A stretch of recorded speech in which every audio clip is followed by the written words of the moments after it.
नमस्कार आप सभी का राजस्थान क्लासेस के इस यूट्यूब प्लेटफॉर्म पर बहुत बहुत स्वागत है। आइए दोस्तों, अगर आप कांस्टेबल या फिर वनपाल वन रक्षक की तैयारी कर रहे हैं तो हमारे साथ जुड़े रहिएगा।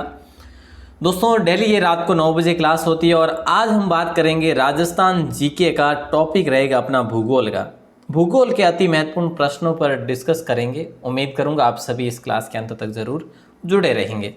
तो आइए दोस्तों शुरू करते बिना टाइम वेस्ट किए। पहला प्रश्न कुछ इस प्रकार से आपकी स्क्रीन पर, और मैं आपको बता दूं आज के प्रश्न थोड़े से अच्छे लेवल के प्रश्न हैं। कहीं आपको लगे कि ये प्रश्न मुझे नहीं आ रहा तो कोई दिक्कत वाली बात नहीं रहेगी, क्योंकि क्वेश्चन ही कुछ ऐसे ही लेवल के बने हुए, स्टैंडर्ड कुछ अलग ही है। चलिए, इनमें से सही नहीं है, जो सही नहीं है वो आपको बताना। देखिए, चित्तौड़ का किला मैसा के पठार पर बना हुआ, ये सही है। एक बार कलर चेंज कर देता हूँ मैं। चलिए, सोनारगढ़ किले की बात करें, त्रिकुट पहाड़ी पर बना हुआ है, बिल्कुल सही बात है। मेहरानगढ़ किले की बात करें तो चिड़ियाटूक पहाड़ी पर बना हुआ है, सही बात है। तारागढ़ किला जरगा पर्वत पर नहीं बना हुआ है। दोस्तों जरगा पर्वत कहाँ पर है ये तो आप सभी को पता ही है, लेकिन हम बात करेंगे तारागढ़ किले की। तारागढ़ किला कौन सी पहाड़ी पर बना हुआ है? आप कहेंगे सर बीठली पहाड़ी पर बना हुआ है। कौन सी? बीठली पहाड़ी पर बना हुआ है। इसे बीठली दुर्ग भी बोला जाता है, ठीक है। तो दोनों चीज़ें आप ध्यान रखेंगे। इसी तारागढ़ किले के बारे में बहुत सारी जानकारी, जैसे इसको राजस्थान का हृदय भी बोलते हैं, राजस्थान का जिब्राल्टर भी बोलते हैं, तो ये आप सबको पता ही होगा। नेक्स्ट क्वेश्चन है कि भैंसरोडगढ़ से बिजोलिया के बीच के पठार को रियासत काल में क्या कहा जाता था? वैसे आप ऐसे ही कह लो कि आज से जब राजा महाराजाओं का शासन हुआ करता था उस समय भैंसरोडगढ़ से लेकर बिजोलिया के बीच के पठार को ऊपर माल का पठार बोला जाता था। मतलब कि आपका राइट आंसर सी ऑप्शन हो जाएगा। अब आप ये भी कहेंगे सर ये कहाँ पर, कौन से क्षेत्र में? देखिए, भैंसरोडगढ़ तो अपने कहाँ पर है? चित्तौड़गढ़ में, ठीक है। और बिजोलिया कहाँ पर है? बोले सर भीलवाड़ा में, ठीक है। तो ये जो है इतना ही आपको याद रखना है, बस ज़्यादा कोई याद रखने की आवश्यकता नहीं होगी। अब देख लीजिएगा थोड़ा सा, 3 ऐसे पर्वत या फिर पठार कह लो, मतलब पर्वतीय भाग कह लो, जो अलग अलग नामों से पुकारे जाते हैं, तो हमें कहीं ना कहीं कन्फ्यूजन भी रहता है। देखिए, गिरवा क्या होता है? उदयपुर में तचतरी नुमा आकृति वाले पहाड़ों की श्रृंखला को कहा जाता है। तो आप कैसे याद रखेंगे? उदयपुर में क्या है? गिरवा पठार है, ठीक है। और गिरवा पठार वो होते हैं जो तस्तरी नुमा आकृति के होते हैं, बस ऐसा इतना याद रखेंगे, बाकी कोई ज़्यादा लंबा। लासड़िया पठार की बात करें, ये भी उदयपुर में जो जयसमंद है ना, जयसमंद से आगे पूर्व की ओर विच्छेदित जो कटाफटा पठार है, तो आप ये याद रखेंगे। लासड़िया पठार कहाँ पर है? आपने कहा सर लासड़िया पठार उदयपुर में, और जयसमंद से आगे जो पूर्व का भाग है वो जो विच्छेदित है, कटाफटा है, वो लासड़िया है, ठीक है। कटाफटा लासड़िया याद रखेंगे। मगरा की बात करें, उदयपुर का उत्तरी पर्वतीय भाग मगरा कहलाएगा। अब देखिए दोस्तों, अगर आपसे पूछे और जो कि अपने सिरोही में कौन से पहाड़ है? पहाड़ नहीं है, सिरोही में जो कहलाते हैं वो भाकर कहलाते हैं, वो भी कटे फटे ही होते हैं। उबड़ खाबड़ जैसे आप कह सकते हैं, उबड़ खाबड़ जो पठार है वो कहाँ पर है? वो सिरोही में, जैसे भाकर बोला जाता है। नेक्स्ट क्वेश्चन आता है कि विंध्याचल पर्वत राजस्थान के किस भाग में स्थित है? हालांकि अगर देखा जाए सर्वाधिक कहाँ पर, बोले सर एमपी में, तो अपने राजस्थान में अगर पूछा जाए तो दक्षिणी पूर्वी भाग में। दोस्तों कौन से भाग में? दक्षिण पूर्व भाग में। राइट आंसर आपका हो जाएगा बी ऑप्शन। और अगर आपसे पूछे कि सर्वाधिक कौन से राज्य में विस्तृत है, तो विंध्याचल जो है ये एमपी में विस्तृत है। और अगला प्रश्न आपकी स्क्रीन पर है, राजस्थान का पहला रोपवे किस पर्वत पर स्थापित किया गया था, या फिर पहले रोपवे की स्थापना कहाँ पर की गई थी? बिल्कुल इजी सा प्रश्न है। गुरु शिखर नहीं होगा, तारागढ़ भी नहीं होगा, पिछोला भी नहीं होगा, सुंडा पर्वत है जो कि जसवंतपुरा पहाड़ियों के अंतर्गत आती है। सुंडा पर्वत जसवंतपुरा पहाड़ियों के अंतर्गत आते हैं, ठीक है, इस श्रृंखला में आते हैं। और आप कहेंगे सर ये जालोर में क्या? हाँ जी। अच्छा, इसके बारे में और ही अगर अपन बात करें कि भाई यहाँ पर ये जो रोपवे लगाया गया तो कब? 2006 में इस रोपवे की स्थापना कर दी गई थी, ठीक है। तो ये चीज़ आप ध्यान रखेंगे, काफ़ी इंपॉर्टेंट क्वेश्चन। यहाँ पर सुंदा माता का मंदिर भी है, सुंदा माता का। चलो सर, नंबर 5 क्वेश्चन आपकी स्क्रीन पर आता है। पूछा ये जा रहा है कि भाई मुकुंदवाड़ा की पहाड़ियों का क्षेत्र किस भाग में विस्तृत है? मुकुंदवाड़ा की पहाड़ियाँ जो है इसका भाग कौन से इसका क्षेत्र जो है ना किस भाग में विस्तृत है या किस क्षेत्र में, तो कोटा और झालरापाटन के बीच का जो भूभाग होता है ना वो मुकुंदवाड़ा की पहाड़ियाँ कहलाएगी दोस्तों, मुकुंदवाड़ा की पहाड़ियाँ। अब झालावाड़ कहाँ पे, झालरापाटन कहाँ पर है, झालावाड़ में। तो हम पढ़ते भी नहीं है क्या मुकुंदरा हिल्स, है ना, मुकुंदरा हिल्स पढ़ते हैं, मुकुंदरा राष्ट्रीय उद्यान भी है। तो ये चीज़ें भी आपको पता होनी चाहिए, जो कि झालावाड़ और कोटा में विस्तृत है। नेक्स्ट क्वेश्चन है कि धोनिया पर्वत चोटी किस जिले में स्थित है। बिल्कुल इजी सा प्रश्न है आपका, और राइट आंसर मैं आपको बता दूं, धोनिया पर्वत चोटी तो दोस्तों ये सिरोही में ही है। कहाँ पर है, सिरोही में है। और वैसे आप सबको पता है कि धोनिया जो है ना सिरोही में, सबको पता नहीं होगा सॉरी धोनिया के बारे में तो, लेकिन ये तो पता ही है कि भी माउंट आबू कहाँ पर है, सिरोही में, ठीक है। तो माउंट आबू दोस्तों कितनी है, 1295 मीटर है, ठीक है। जब आपसे पूछे कि धोनिया कितनी है तो 1180 के आसपास में है, ठीक है। ये मैंने फिक्स नहीं बताया, आसपास ही बताया आपको। अगला प्रश्न आता है कि कौन सी पर्वत छोटी सिरोही में नहीं है। दोस्तों बिलाली कहाँ पर है, बोले सर अलवर में। जयराज कहाँ पर है, ये अपने सिरोही में है, ठीक है। ऋषिकेश कहाँ पर है, सिरोही में है दोस्तों, ठीक है। और मानगांव कहाँ पर है, ये भी सिरोही में ही है। तो ये सारी तीनों चोटियाँ कहाँ पर है, सिरोही में। जबकि लास्ट की जो छोटी है बिलाली, ये बिलाली जो है ये अपने अलवर में 775 मीटर की ऊंचाई पर है, ठीक है। और ये 1090 जो कि जयराज है, ऋषिकेश 1017 जो सिरोही है, और ये भी जो है अपना 923 मानगांव है, ठीक है। अगला प्रश्न है अलवर की पर्वत छोटी नहीं है। अब इनमें से ये बताना है कि अलवर की नहीं है। अलवर की एक तो अपने अभी पढ़ा है बिलाली जो 775 है, वो तो अपने पढ़ लिया, वो इसका नाम ही नहीं यहाँ पे। बहराज की बात करें तो बहराज जो कि अपने अलवर में है ना। भानगढ़ की बात करें बिल्कुल अलवर में है। सिरावास की बात करें ये भी अलवर में है। गोरमजी और मायर जी ये जो है ना अलवर में नहीं है। फिर सर कहाँ पे है, ये अपने अजमेर जो है ना, अजमेर के टॉडगढ़ में स्थित है दोस्तों, अजमेर के टॉडगढ़ में स्थित है। काफ़ी इंपॉर्टेंट प्रश्न है ये आपका। आगे बढ़ते हैं, अगला प्रश्न देखते हैं। अजमेर के पहाड़ियों की औसत ऊंचाई कितनी है दोस्तों, ये बता दीजिएगा। वेरी वेरी इंपॉर्टेंट क्वेश्चन है। अजमेर के पहाड़ियों की औसत ऊंचाई की अगर बात की जाए तो 700 मीटर ऊंचाई पर है, ठीक है। कितना, 700, मतलब सी ऑप्शन को सर लॉक करना है क्या, हाँ जी, ठीक है। तो काफ़ी इंपॉर्टेंट प्रश्न, औसत ऊंचाई की बात कर रहे हैं अपन, ठीक है। और अगर आपसे ये देखो, अगर आपसे मैं यहाँ पे पूछ लूँ, अभी अभी अपन ने पढ़ा गोरम जी और मायर जी, ठीक है। गोरम जी मायर जी अपन ने पढ़ा, कितना पढ़ा सर, 933 मीटर की ऊंचाई पर है, अभी पढ़ा, बिल्कुल है। तो वो कहाँ पर है, वो इसी अजमेर की पहाड़ियों में ही स्थित है, मतलब कि मेरवाड़ा की पहाड़ियों के अंतर्गत आती है, मेरवाड़ा की पहाड़ियों के अंतर्गत आते हैं ये, ठीक है। तो काफ़ी इंपॉर्टेंट प्रश्न था आपका। और तारागढ़ है, जैसे जैसे नाग पहाड़ है, ये सारे यहीं पे तो है। अगला प्रश्न है इनमें से असुमेलित क्या है, बताइए।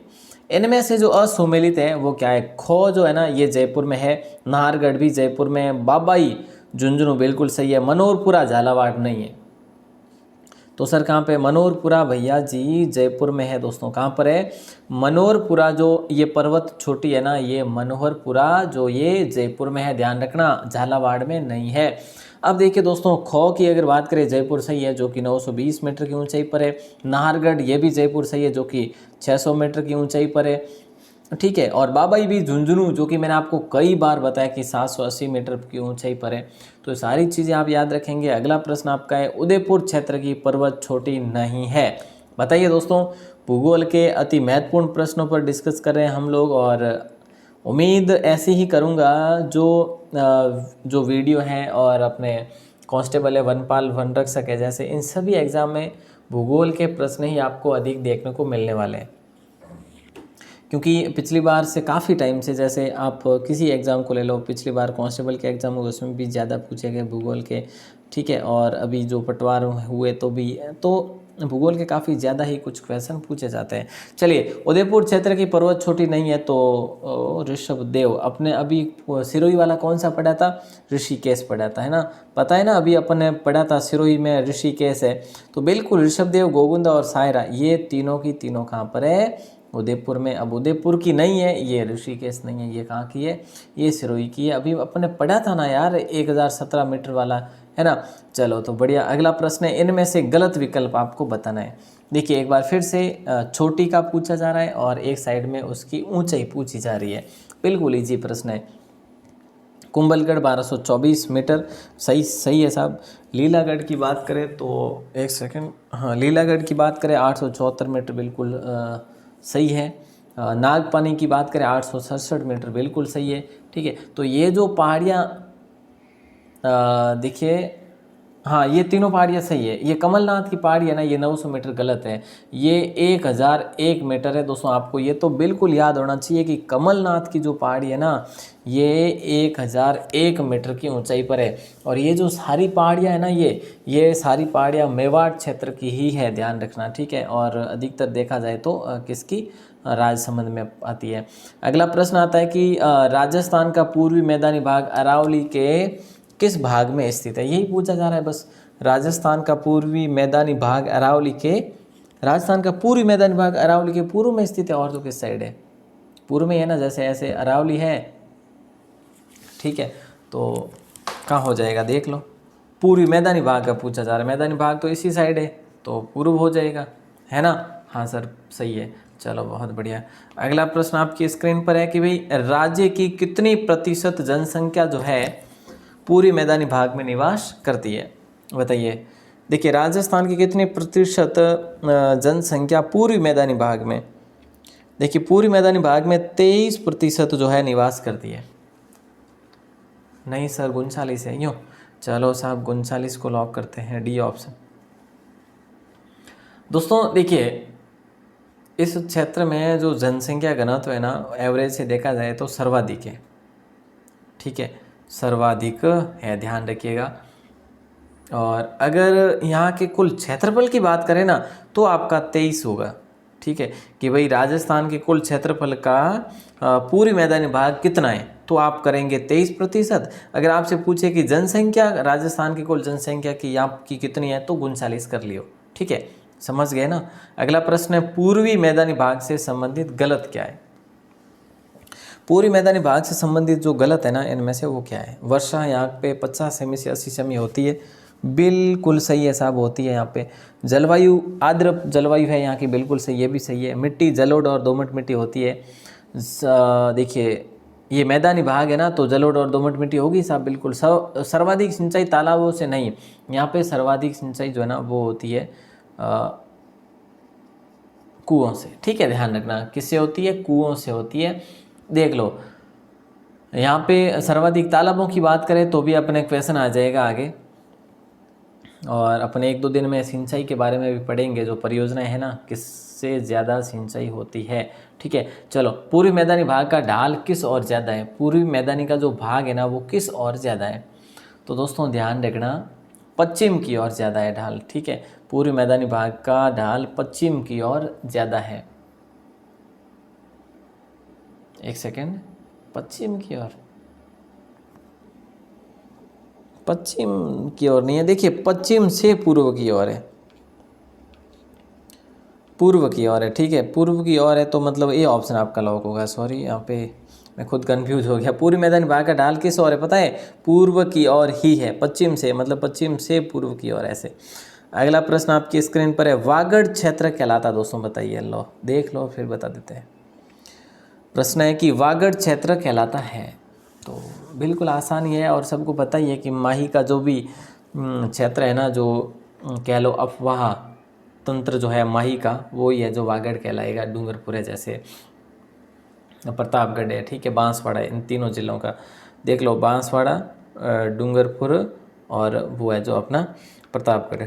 ठीक है, ये तीनों जिले जो कि इसके अंतर्गत आते हैं वागड़ के। अगला प्रश्न है, पूर्वी मैदानी भाग में शामिल जिले नहीं हैं, तो ये बहुत ईजी सा प्रश्न है। पूर्वी मैदानी भाग में शामिल जिले नहीं है, देखिए भरतपुर पूर्वी मैदानी भाग में जयपुर, भरतपुर, दौसा है, सवाई माधोपुर, धौलपुर, करौली भी है, टोंक, अलवर, अजमेर ये भी है, झालावाड़, बूंदी, कोटा ये नहीं है, ये हाड़ौती में भी आ जाता है, और फिर ये वैसे पठारी भाग में आ जाते हैं दोस्तों। ठीक है, किस में आ जाता है, ये दक्षिण पूर्वी पठारी भाग के अंतर्गत आ जाते हैं।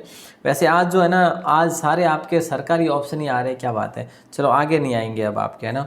अगला प्रश्न है, 56 का मैदान विस्तृत है, 56 का मैदान विस्तृत है प्यारे दोस्तों, बांसवाड़ा राजसमंद, या प्रतापगढ़ बांसवाड़ा, या प्रतापगढ़। देखिए 56 का मैदान, ये भी जो है ना, ये 56 का, ये भी किसका है आपको पता है, वही क्षेत्र है जो वागड़, वही होगा ना, मतलब वही माही बेसिन वाला क्षेत्र हो जाएगा। छप्पन का मैदान भी आप उसी क्षेत्र को बोल सकते हैं जहाँ जहाँ माही नदी आती है। और वैसे 56 नाले, नदी नाले यहाँ पे आते हैं और इसका समूह है जब ज़्यादा ही बारिश होती है तब। तो ये प्रतापगढ़ और बांसवाड़ा हो जाएगा आपका राइट आंसर, सी ऑप्शन। बिल्कुल इजी सा प्रश्न था ये आपका। बांगड़ या फिर बांगर कौन सा क्षेत्र कहलाता है? अब देखिए दोस्तों, एक तो है बागड़, सॉरी वागड़। वागड़ क्षेत्र अपने पढ़ लिया कि सर प्रतापगढ़ है, बांसवाड़ा है और एक डूंगरपुर आता है इसमें साथ में, ठीक है। जब बांगड़ का पूछा जाए या बांगर का पूछा जाए तो आप ध्यान रखना शेखावाटी क्षेत्र आएगा, जैसे झुंझुनू, सीकर और नागौर। नागौर तो शेखावाटी में नहीं है, लेकिन आप इसको याद रखेंगे शेखावाटी के तौर पे बांगड़, ठीक है। और बाकी जो है ये वागड़ तो अपन ने पढ़ ही लिया।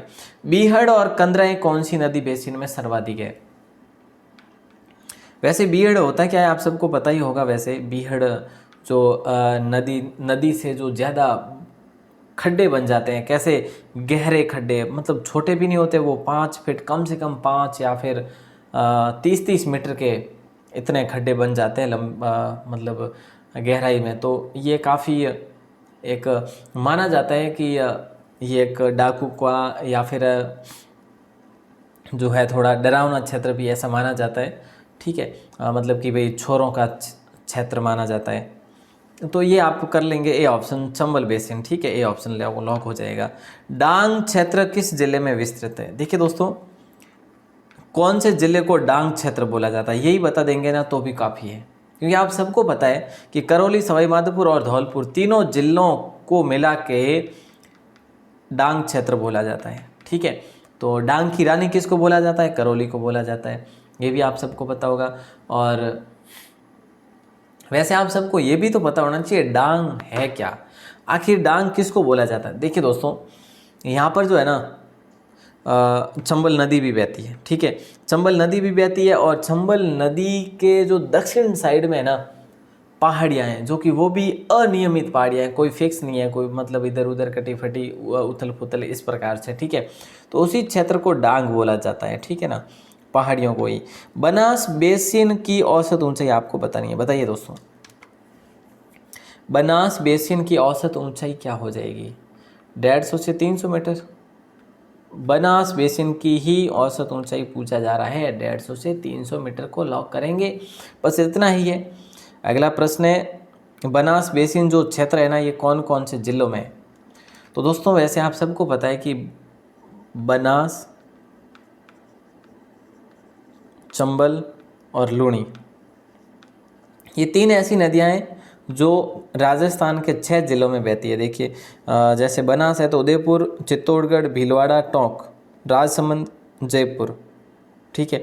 ये बनास बेसिन का पूरा क्षेत्र। अब बनास बेसिन का ये पूरा क्षेत्र कैसे, इसकी जो सहायक नदी है ना वो भी इन जिलों में विस्तृत है, इसीलिए मैंने पूरे जिले यहाँ पर ऐड किए हैं कि जहाँ से भी कोई नदी आ रही ना सहायक नदी। देखिए बेसिन कौन सा क्षेत्र कहलाता है वैसे पता है ना, केवल एक ही नदी का नहीं बल्कि वो जो एक नदी और उसके जो भी नदी नाले आते हैं जहाँ से भी, वो पूरा क्षेत्र जो कि कवर करता है बेसिन के अंतर्गत। ये चीज़ आप भी ध्यान रखेंगे। अगला प्रश्न आपकी स्क्रीन पर आता है।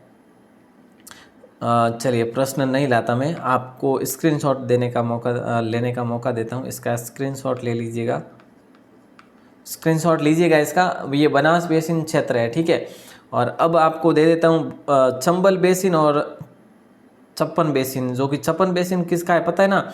छप्पन बेसिन में आपके लिए लिख देता हूँ माही का है, तो इसका भी आप स्क्रीनशॉट ले लीजिएगा, काफ़ी इम्पोर्टेंट है ये। अगला प्रश्न आता है 24 नंबर की, पूर्वी मैदानी भाग में उपजाऊ फसल कौन सी है? देखिए पूर्वी मैदानी भाग में उपजाऊ फसल जो है ना, जो सबसे बेहतर तरीके से हो सके वो गेहूं, जौ और चना, तीनों फसलें बहुत बढ़िया तरीके से हो सकती है ये। और इसके साथ साथ मक्का भी बढ़िया तरीके से हो सकता है, दालें भी बढ़िया हो सकती है, ठीक है ना। अगला प्रश्न आपकी स्क्रीन पर है, राज्य के कुल क्षेत्रफल का कितना प्रतिशत जो है दक्षिणी पूर्वी पठारी प्रदेश है?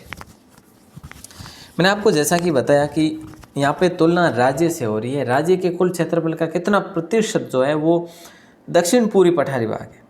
आपने कहा सर ये तो सिर्फ और सिर्फ 7% होगा। अरे वाह क्या बात है, होशियार हो गए हो।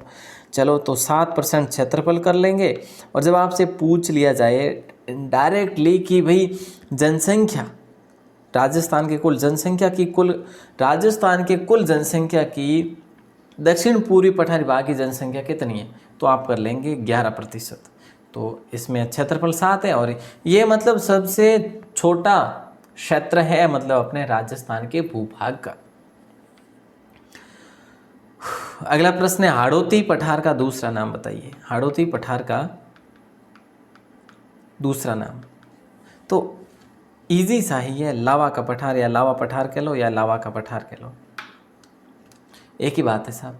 लावा पठार बोलो या लावा का पठार बोलो, ए को हटा दो फिर आप डी बोल दो, या डी को हटा दो या ए बोल दो, एक ही बात है। खैर नेक्स्ट क्वेश्चन है कि भाई राज्य का सर्वाधिक वार्षिक वर्षा वाला भौतिक विभाग कौन सा है, बताइएगा दोस्तों। बहुत ही इंपॉर्टेंट प्रश्न है और ये कई बार एग्जाम में पूछा गया प्रश्न है।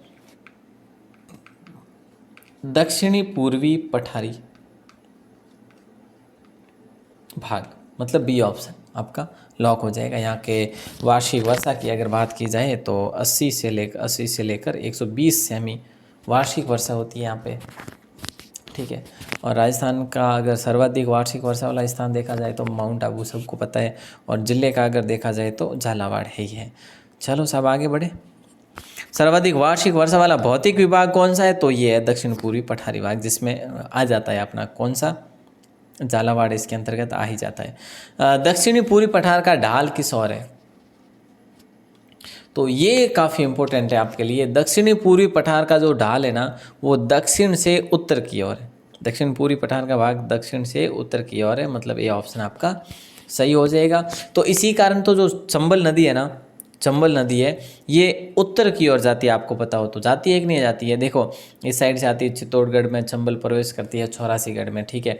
और फिर है जो ऐसे ऐसे करके करके वो अपनी राजस्थान और मध्य प्रदेश और उत्तर प्रदेश सभी की सीमा बनाते हुए आगे चलती जाती है। चलो साहब, जलवायु की दृष्टि से दक्षिणी पूर्वी पठारी भाग है, बताइएगा क्या होगा राइट आंसर। जयपुर की दृष्टि से जलवायु की दृष्टि से पूर्वी पठारी भाग है अति आर्द्र जलवायु प्रदेश, आर्द्र जलवायु प्रदेश या शुष्क प्रदेश या उप आर्द्र प्रदेश। देखिए जलवायु की दृष्टि से दक्षिण पूर्वी पठारी भाग एक अति आर्द्र जलवायु प्रदेश के अंतर्गत आता है ना।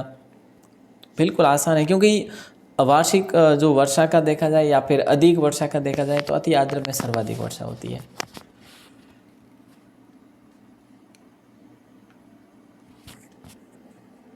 नंबर 30 क्वेश्चन आपसे पूछा जा रहा है, घोड़े की नाल की आकृति वाली पर्वत श्रेणी कौन से जिले में, और कई बार ये प्रश्न मैं आपकी स्क्रीन पर दे चुका हूँ।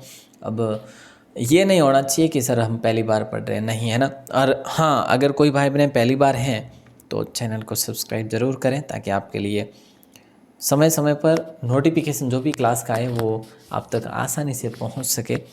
चलिए तो यहाँ पे अपना राइट आंसर डी ऑप्शन हो जाएगा 12, ठीक है। और यहाँ पर दोस्तों जो शाहबाद की उच्च भूमि है ना, उसी के अंतर्गत ये आती है घोड़े की नाल की आकृति, ठीक है। अगला प्रश्न है, किस नदियों के द्वारा दक्षिणी पूर्वी पठारी क्षेत्र को उपजाऊ बनाया गया है। किस नदियों के द्वारा दक्षिणी पूर्वी पठारी क्षेत्र को उपजाऊ बनाया गया, तो यहाँ पे आपका राइट आंसर हो जाएगा चंबल, काली सिंध और परवन। प्रश्न क्या है, किस नदियों के द्वारा दक्षिणी पूर्वी पठारी क्षेत्र को उपजाऊ बनाया गया, तो चंबल, काली सिंध और परवन हो जाएगा राइट आंसर। और इसके साथ साथ एक और नदी है जिसका नाम है पार्वती, ठीक है।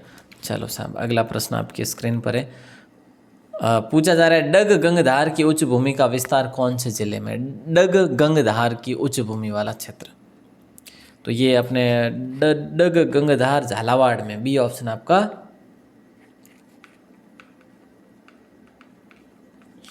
चांदबाड़ी जो है ना दोस्तों, चांदबाड़ी क्षेत्र भी कहलाता है यहाँ का, और चांदबाड़ी के अंतर्गत ही डग गंगधार की उच्च भूमि आया करती है।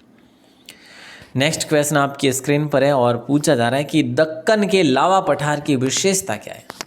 दक्कन के लावा पठार की विशेषता विस्तृत और पथरीला है, बिल्कुल है सब। अर्ध चंद्राकार और पहाड़ियाँ हैं, अर्ध चंद्राकार पहाड़ियाँ हैं, जी है। कोटा स्टोन का बाहुल्य, कोटा स्टोन मतलब उसका नाम है, कोटा पत्थर है जो कि ये स्टोन के लिए प्रसिद्ध है। और ये कोटा स्टोन जो है वैसे तो ब्लैक वाला जो काफ़ी फेमस है, बाकी तो सभी प्रकार के कलर वैसे मिल जाते हैं और काफ़ी ये पत्थर मजबूत भी होता है। तो यहाँ पे अपना राइट आंसर डी ऑप्शन करते हुए अपना आगे बढ़ेंगे। फिलहाल के लिए नंबर 34, दक्षिण पूर्वी पठारी भाग में शामिल जिले नहीं है। देखो कोटा बूंदी भीलवाड़ा बिल्कुल है साहब, ये तो सबसे फर्स्ट में। झालावाड़ बारा ये भी है। बांसवाड़ा चित्तौड़गढ़ भी है, बांसवाड़ा का भी काफ़ी भाग आता है थोड़ा सा। राजसमंद उदयपुर ये नहीं आता, ये अपने जो है ये अपने किस में आ जाते हैं, दक्षिण में आ जाते हैं, है ना। ये अपने उसमें आते हैं, किसमें क्या नाम है उसका अरावली में। चलो साहब अरावली लिखा है, अनारकली नहीं है, ठीक है, यूँ नहीं क्या, अनारकली पढ़ लो आप लोग। चलिए बग्गी क्या है दोस्तों बताइए, अगर आप पढ़ते हैं भूगोल तो बताइए बग्गी क्या है। ऐसे क्वेश्चन आपको बहुत ही मुश्किल से मिलेंगे, बुक में भी बहुत ही मुश्किल से। तो यहाँ पे आपका राइट आंसर मिट्टी हो जाएगा। बग्गी एक प्रकार की मिट्टी है दोस्तों, और ये जो मिट्टी है ना, ये बग्गी, ये अपने गग्गर क्षेत्र में पाई जाती है। कौन से क्षेत्र में, गग्गर क्षेत्र में। यहाँ पे लिख देता हूँ गग्गर क्षेत्र में, ठीक है। गग्गर नदी आप सबको पता ही है ना। अगला प्रश्न आता है, पीडमांट मैदान किस क्षेत्र में आते हैं। पीडमांट मैदान जो क्षेत्र आते हैं ये देवगढ़ में आता है दोस्तों, ठीक है। अब ये देवगढ़ कौन से ज़िले में पड़ता है ये आपको पता होना चाहिए, अगर नहीं है तो मैं बता दूं, ये प्रतापगढ़ में नहीं है, ये राजसमंद में, आई थिंक राजसमंद में है देवगढ़। ये कोई बड़ा क्षेत्र नहीं है इसीलिए थोड़ा सा कन्फ्यूजन है, लेकिन आप ध्यान रखेंगे राजसमंद में ही है। राजस्थान के किस जिले में सर्वाधिक बीहड़ भूमि है। दोस्तों आज 40 क्वेश्चन पढ़ेंगे कंप्लीट, ठीक है ना। वैसे अभी तक 26 मिनट हुए हैं, ज़्यादा कोई टाइम भी नहीं हुआ। राजस्थान के किस ज़िले में सर्वाधिक बीहड़ भूमि है, तो ध्यान रखेंगे कि सर ये जो बीहड़ भूमि है ये धौलपुर में है। कहीं कहीं पे आपको सवाई माधोपुर का ऑप्शन भी मिल सकता है, ठीक है। दोनों नहीं मिलेंगे, अगर दोनों मिलेंगे तो आप धौलपुर कर लेना, एक मिले तो इनमें से कोई भी, अगर धौलपुर मिले तो ये कर लेना, सवाई माधोपुर मिले तो सवाई माधोपुर कर लेना। मेरा क्या है दोस्तों बताइए, ये मेरा क्या है भैया बताइएगा। कितना महत्वपूर्ण प्रश्न और कितना ही न्यू क्वेश्चन है आपके लिए। तो मेरा भी एक प्रकार की मिट्टी ही है जो हनुमानगढ़ क्षेत्र में पाई जाती है। ये भी एक पीले रंग की होती है और पीला थोड़ा सा हल्का भी होता है। अगला प्रश्न 39 है, हर स्थान का स्थानीय समय किस पर निर्धारित होता है। प्रत्येक जो भी स्थान है जहाँ जहाँ पर भी, तो वो वहाँ का स्थानीय समय किस पर निर्धारित होता है, तो दोस्तों देशांतर पर निर्धारित होता है। और अगर भारत के देशांतर की बात करें, भारत अपने भूगोल की बात कर लेते हैं, तो पूर्वी देशांतर क्या है सबको पता ही है, वैसे सबको पता है ना, तैयारी कर रहे हैं तो साहब इंडिया जी के भी तो है ना सभी में, तो वो आप सबको पता है कि 68.6 से लेकर 68 डिग्री 6 सेल्सियस से 98 डिग्री 25 सेल्सियस तक है ना, यही है ना जी, जहाँ तक मुझे याद है यही है। अगला प्रश्न 40 नंबर है, पूछा जा रहा है आपसे, राजस्थान के मध्य से गुजरने वाली पूर्वी देशांतर रेखा कौन सी है। मतलब कि राजस्थान के बीचों बीच गुजरने वाली रेखा। आपने कहा सर यहाँ पे राइट आंसर तो 90% हो जाएगा, सॉरी 90 डिग्री, अरे नहीं साहब 74 होगा, 74 डिग्री, ठीक है। ओके आगे बढ़े क्या, आगे बढ़ते हैं। एक क्वेश्चन और देख लेते हैं, ये लो, स्थानीय भाषा में बीहड़ भूमि को क्या बोला जाता है। स्थानीय भाषा में बीहड़ भूमि को क्या बोला जाता है, तो ये बिल्कुल इजी सा प्रश्न है, कोई इतना हार्ड क्वेश्चन नहीं है। खादर बोला जाता है, क्योंकि मेरा के बारे में अपन पढ़ चुके हैं, खड़ीन के बारे में आप सभी जानते हैं कि जैसलमेर में ये कहीं कहीं पर जो खड्ड युक्त जो छोटी छोटी झीलें बन जाती है, ठीक है। तो यहाँ पे आपका खादर हो जाएगा राइट आंसर दोस्तों, ठीक है। और धरियन जो कि ये क्या है, धरियन ये बालू का स्तूप है जो अपने जैसलमेर में पाए जाते हैं सर्वाधिक। तो ये सारी चीज़ें आपको पता ही है। अब मैं कल जो मैंने आपको कल तो नहीं दिया था, परसों दिया था एक क्वेश्चन जिसका आंसर कुछ इस प्रकार से दिया सभी भाई बहनों ने। ओसवाल जाति की कुल देवी सच्चाई माता है, वैसे सबको पता है, इसीलिए आंसर भी आया। टॉप 10 की लिस्ट कुछ इस प्रकार से है।